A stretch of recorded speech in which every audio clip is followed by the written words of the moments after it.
These communication techniques separate millionaire entrepreneurs from the broke wannabes and the science behind why most people fail to get their message heard. What I'm about to share with you is not just theory. It's actually backed by research from Robert Cialdini at Arizona State University and neuroscientist Yuri Hassan at Princeton, showing that poor communication costs companies $1 to $2 trillion annually, while those who master these skills see employees who are 4.6 times more likely to produce high-quality work. And if you're building a side hustle, a freelance business, or any venture where you need to listen, trust, and take action on what you're saying, this could make the difference between success and failure. Here's what no one tells you. 85% of job success stems from strong communication skills. Yet most of us never quite learn how to communicate effectively. Dale Carnegie figured this out way back in 1936 with How to Win Friends and Influence People. Many of you have probably read that book, right? But somehow we've forgotten the fundamentals.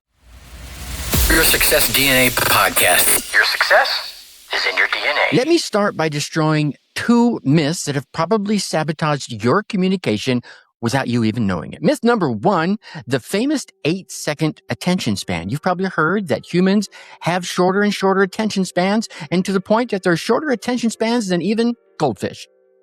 Complete nonsense. That statistic was entirely fabricated. The Microsoft research that supposedly proved this never once mentioned the magic 8-second number. And it doesn't mention goldfish either. Even better, goldfish don't actually have 8-second memories. They're used as model systems for studying memory formation because they have excellent memories. What the research actually shows, back in 2004, people averaged about 150 seconds on a screen before switching.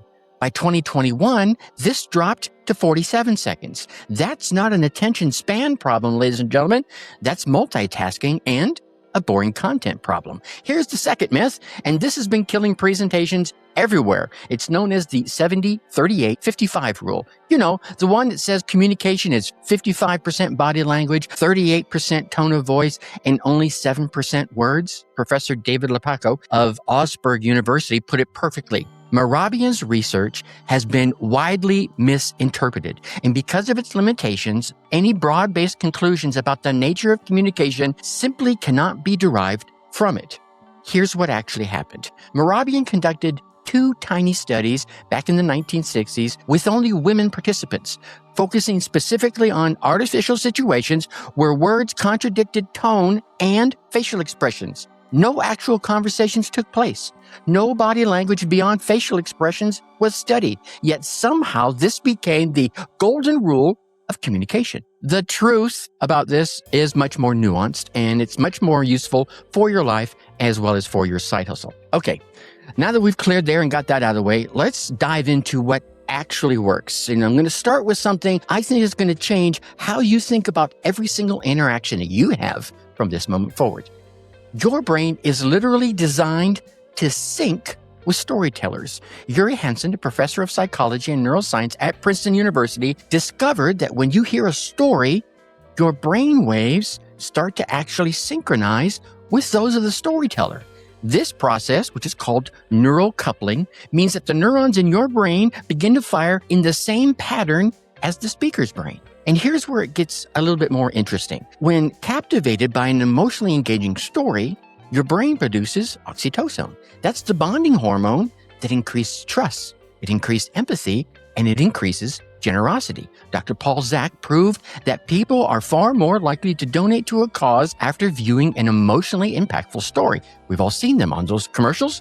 Yeah, think about it, okay? For you, this means stories don't just engage people, they literally make them more likely to trust you and take action, okay? In fact, researchers even went so far as to test this on eBay. They took $129 worth of random trinkets and sold them for over $18,000 simply by crafting personal stories for each one of the objects. Same products, different stories, 620% increase in value. That's a story in and of itself, isn't it? So how do you harness this, you may ask? Well, start with why, not what. Simon Sinek's TED Talk on this concept has 44 million views because he cracked the code that all great leaders today seem to follow. They understand and communicate the why behind their mission before they ever try to explain what they'll do or how they're going to go about doing it. If you offer a service, don't just talk about your features and your benefits, blah, blah, blah, blah, blah. Start with the problem that you're solving and why that matters. If you're selling a course, don't lead with all the modules and all the bonuses and blah, blah, blah, blah, blah. No, lead with the transformation that you're creating and why that transformation changes everything for the person you're going to create it for. Here's a practical framework from sound expert Julian Treasure called HAIL, H-A-I-L. When you speak, make sure you're hitting all four elements: honesty, authenticity, integrity, and love. This immediately separates you from the 7 deadly sins of speaking that make people tune out. And we've all been a victim of these, and those are gossip, judging, negativity, complaining, excuses, dogmatism. Yeah, those are the 7 deadly sins of speaking. But here's something I think most people are out there missing: the power of the pause. Yeah, see, speaking too quickly gives the impression that you're anxious, as if what you have to say has little or no value. When you speak slowly and pause strategically, you unconsciously tell your audience that what it is you have to say is damn well important. You give them space to absorb and respond, which shows confidence and control. Even organizations like Toastmasters International have built their entire methodology around mastering these fundamentals of vocal delivery and strategic pauses. I was in Toastmasters for a decade and a half, so I speak from experience here on what it is they teach. Master the pause and you command the conversation. Now, let's talk about persuasion. Robert Cialdini, the professor emeritus at Arizona State University, identified 6 principles that are surprisingly universal across cultures and contexts. Now, these aren't manipulation tactics. They're how people naturally make decisions. Reciprocity means people feel obligated to return favors. In your side hustle, in your life for that matter, this could be offering valuable free content before asking for anything in return. Perhaps like this content you're consuming right now. Commitment and consistency, that means people want to align with their previous statements and beliefs. And what this means here is if you get someone to agree to a small commitment first, they're more likely to follow through on those bigger ones. Social proof is following what others do. This is why testimonials and case studies work so powerfully in your social media presence. Authority is trusting credible experts. Establish your expertise before you start making any claims out there. Liking means people saying yes to those they like. Find genuine common ground and similarities between you and your audience. And then finally is scarcity, and scarcity is wanting what's limited. And I'm talking about genuine scarcity here, not the artificial pressure, buy it now, or otherwise you're never going to get it type of scarcity. And then, a month later you see it's still available. You know what I'm talking about. Okay. Chris Voss, former FBI negotiator expert and author of Never Split the Difference, takes this a step further by showing how tactical empathy and mirroring can create instant rapport and influence with your audience or whoever it is you're trying to address. One study reduced missed medical appointments by 18%, and they did this simply by asking patients to write down their own appointment details instead of having the staff do it. The act of writing created this micro commitment and need for consistency. Yeah, so these little bitty things really make a big difference. Here's what most people focusing on persuasion tend to miss in the bigger picture. They forget about the other half of communication, listening. Yeah, so many people are too busy talking to listen. We spend roughly 45% of our communication time listening, and it seems to be this highly neglected skill. Research shows that 80% of the workplace complaints and conflicts stem from poor communication. And the employees who feel heard are 4.6 times more likely to produce high-quality work. Active listening involves 6 specific skills: paying attention, holding judgment, reflecting, clarifying, summarizing, and sharing. Now, this isn't just nodding along and going, like we've heard some of the podcasters out there doing, waiting for your turn to speak. Your Success DNA podcast. Your success is in your DNA. This is really fully engaging in what the other person is saying what they're feeling, and really what they're needing. When someone feels truly heard, something powerful starts to happen. They become more open to your ideas. They become more likely to trust your recommendations, and they become more willing to take action on your suggestions. In your life, in your side hustle, this could be the difference between a client who completely ghosts you and one who ends up referring you to 5 other friends. Yeah. Here's a technique that will immediately improve your conversations. Instead of jumping in with solutions, pause, reflect back what you heard, and ask some clarifying questions. Let me give you an example. So if I understand this correctly, you're saying that your biggest challenge is finding time to create content. And what you really want is a system that doesn't require you to be online all day long. Is that right? That simple type of reflection shows that you were listening and helps clarify exactly what it is they need, what you heard them say they need. Nancy Duarte studied the greatest speeches in history and discovered they all follow the same pattern. They repeatedly contrast what is with what could be. Think about it for a minute. Martin Luther King Jr.'s I Have a Dream speech, or Steve Jobs when he's unveiling the iPhone. They painted this picture of the current reality. Then they showed an even more amazing vision of how things could be different. Yeah. For your life and for your side hustle, this means instead of just listing what it is you offer or what it is you can offer, contrast the frustrating current state of, for example, your client's experience with the transformed future that you can help them create. Don't just say, I teach time management. Pause and paint the picture of someone drowning in tasks versus someone who's able to leave work at 5 p.m., feeling accomplished and being present with their family. You almost feel the energy shift right there, right? Yeah, okay. Now, here's something I think is going to shock you when it comes to presentation skills. Researchers analyzed TED Talks and found that the least popular ones averaged, 124,000 views and had in them 272 hand gestures. Yeah, who cares, Tracy? Well, the most popular ones out there averaged over 7 million views and had 465 hand gestures, 71% improvement. And it really isn't just about the hand gestures. The most popular speakers also demonstrated 30.5% higher vocal variety than the less popular speakers. They varied their pace, they varied their volume, they varied their tone, all in order to keep the people that were listening to them engaged. But here's the kicker. Viewers rated the speakers equally whether they heard the sound of the presentation or whether they watched it on mute and just read it.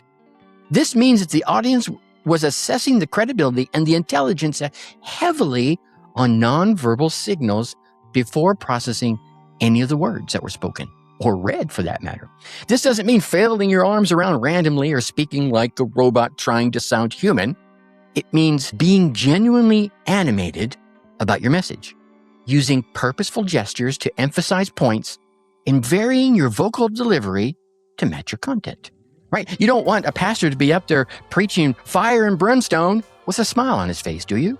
No, you don't. Speakers like Temple Grandin, Simon Sinek, and Jane McGonigal topped the gesture charts with well over 600 hand gestures within 18 minutes. They weren't trying to use more hand gestures. No.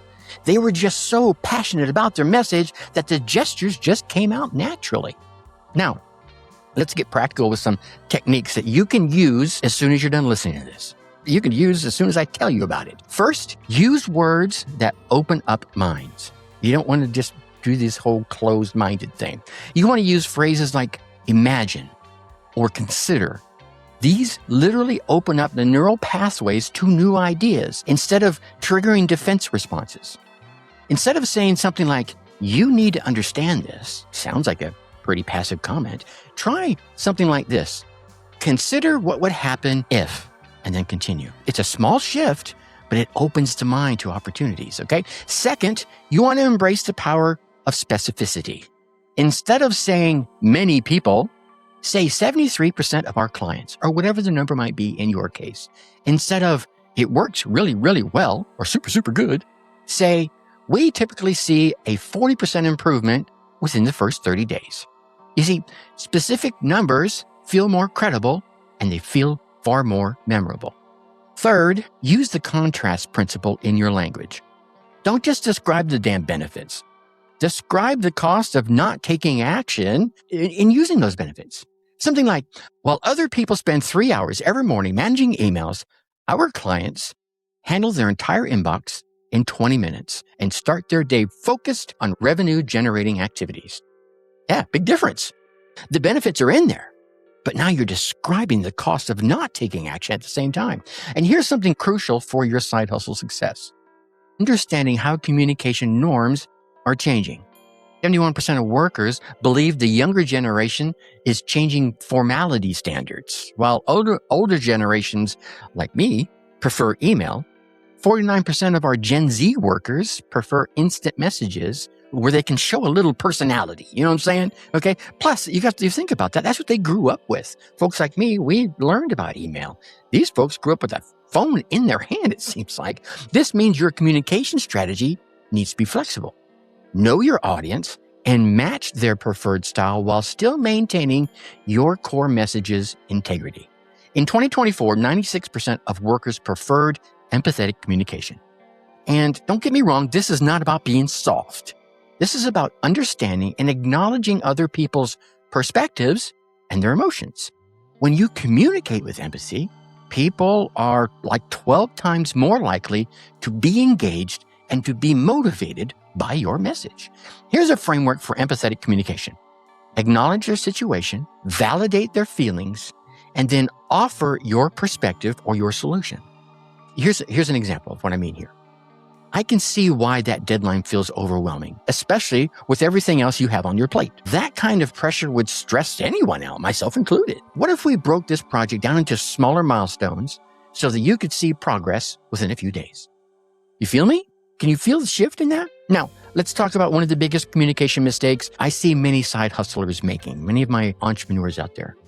Trying to be everything to everyone. When you dilute your message to appeal to the widest possible audience out there, you really end up connecting with no one. It's true. The most successful communicators tend to be the most polarizing. They stand for something specific, which means some people just aren't going to resonate with their message. And that's exactly the point, right? You're going to click with some people and you're going to turn other people off. The ones you turn off, probably not the ones you want to work with anyway. Simon Sinek doesn't try to appeal to every single leader out there. He specifically targets those he wants to inspire rather than trying to manipulate those he doesn't want to inspire. Okay? So for your side hustle, this means getting crystal clear on who you're serving and what transformation you're creating. Then communicate that message consistently, even if it means some people decide to check out. That's fine. The people who do resonate will become your raving fans. And those that don't, well, just find someone that they do connect with. And here's something that kind of ties all of this together. Authenticity beats perfection every single time. Hard stop, mic drop right there. Research shows that people can detect authenticity within milliseconds of meeting someone. So if you're out there trying to sound like someone you're not, it creates this cognitive dissonance that makes people unforgettable. Right? Okay. The most powerful communicators are those who've learned to amplify their natural personality rather than adopt someone else's style. And if you're naturally analytical, go ahead and lead with data and lead with logic. If you're naturally emotional, lead with stories and lead with passion. And if you're naturally practical, go ahead and lead with the systems and lead with the solutions. Those that resonate with you will click with that. But authenticity doesn't mean saying whatever comes to mind. It means being strategically authentic, choosing which aspects of your personality to emphasize based on your message and based on your audience. Do not be inauthentic. It's who you are. It's just you're choosing the side to share depending on who it is you're addressing. And as we wrap this up here, let me drop a little whispered wisdom here for you. Remember that communication is ultimately about service. Every time you communicate, you have an opportunity to serve someone else, to help them understand something new, to help them feel heard, to help them feel validated, or to help them take action on something that could improve their life. The techniques I've shared aren't just about getting people to listen to you or to buy from you. They're about becoming the kind of person worth being listened to. Yeah, when you combine storytelling that creates a neural coupling, the HALE framework that builds trust, strategic pausing that shows confidence, and the 6 principles of persuasion that align with how people naturally decide, active listening that makes others feel valued, and authentic passion that just can't be faked, you start to become a magnet for opportunities. Your side hustle isn't just about the service you provide. It's about the conversations you have, the connections you build, and the trust that you earn. Master these communication principles, and you won't just get people to listen. You'll get them to believe, you'll get them to trust, and you'll get them to take action. The entrepreneurs who understand this don't just build businesses, they tend to build movements. And it all starts in how you communicate, one conversation at a time. And with that, I'm going to leave you as I always do. Think successfully and take action. Thanks for listening to Your Success DNA podcast. Whether you're starting out or you're a seasoned entrepreneur, we have the tools and inspiration that you need to take your life to the next level. So stay tuned for more game-changing advice in our upcoming episodes. And hey, before you go, a quick reminder to check out our past episodes of Your Success DNA for more inspiring stories and practical advice. And if you've loved what you heard, leave us a review and share this podcast with your friends and colleagues. Let's all level up our lives together, shall we? Remember, your success is in your DNA.